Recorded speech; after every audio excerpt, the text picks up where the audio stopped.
Hello! అందరూ ఎలా ఉన్నారు? ఏం చేస్తున్నారండి? ఇది కంట్రీ చికెన్ లూలు మాల్ నుంచి తీసుకొచ్చాం. ఇది చాలా చిన్నది. ఒక హాఫ్ కిలో ఉంటది.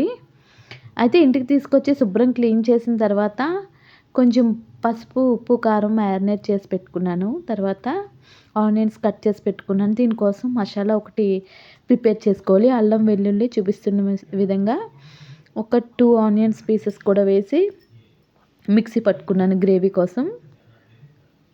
అంతే. అప్పటికప్పుడు చేసుకుంటే చాలా టేస్టీగా ఉంటది కర్రీకి.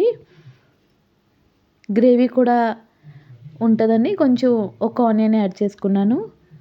అయితే యాజ్ యూజువల్ ఆనియన్స్ బాగా ఫ్రై అయిన తర్వాత ఇది కూడా వేసేసి బాగా ఫ్రై చేసుకోవాలి. చూపిస్తున్న విధంగా బాగా ఆయిల్ అంతా బయటకొచ్చేలాగా ఫ్రై అవ్వనివ్వాలి. తర్వాత మనం ముందుగా క్లీన్ చేసి పెట్టుకుని ఉప్పు, కారం, పసుపు రాసి పెట్టుకున్న చికెన్ కూడా కాల్చిన నాటుకోడిని కూడా యాడ్ చేసుకోండి. ఇది ఇంట్లో ఇద్దరే తింటాం. నేను, మా అత్తయ్య గారే. మా హస్బెండ్, పిల్లలు తినని చెప్పారు. ఎందుకంటే వాళ్ళకి ఇష్టం లేదంట ఈ కర్రీ. అన్నారు. ఓకే అని మా ఇద్దరి కోసమని అందుకే కొంచెం తీసుకొచ్చాం. అది. ఇప్పుడు 4 విజిల్స్‌కి చాలా మెత్తగా అయిపోయిందండి ఇది.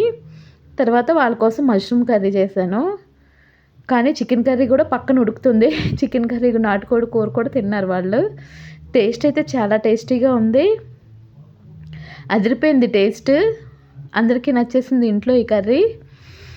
నచ్చితే మీరు కూడా ఇలాగే సేమ్ ప్రాసెస్‌లో ట్రై చేయండి. బేసిక్ కర్రీయే. పెద్ద హడావిడి ఏమి ఉండదు. టేస్టీ అండ్ హెల్తీ నాటుకోడి కర్రీ. నేను లాస్ట్‌లో షూట్ చేయడం మర్చిపోయాను. లాస్ట్‌కి గుర్తొచ్చి తీశాను. సండే కదా! బిజీ. అదండి. మీరు కూడా ఇలా తయారు చేసుకోండి. నచ్చితే లైక్ చేయండి. ఓకే. Take care. బాయ్.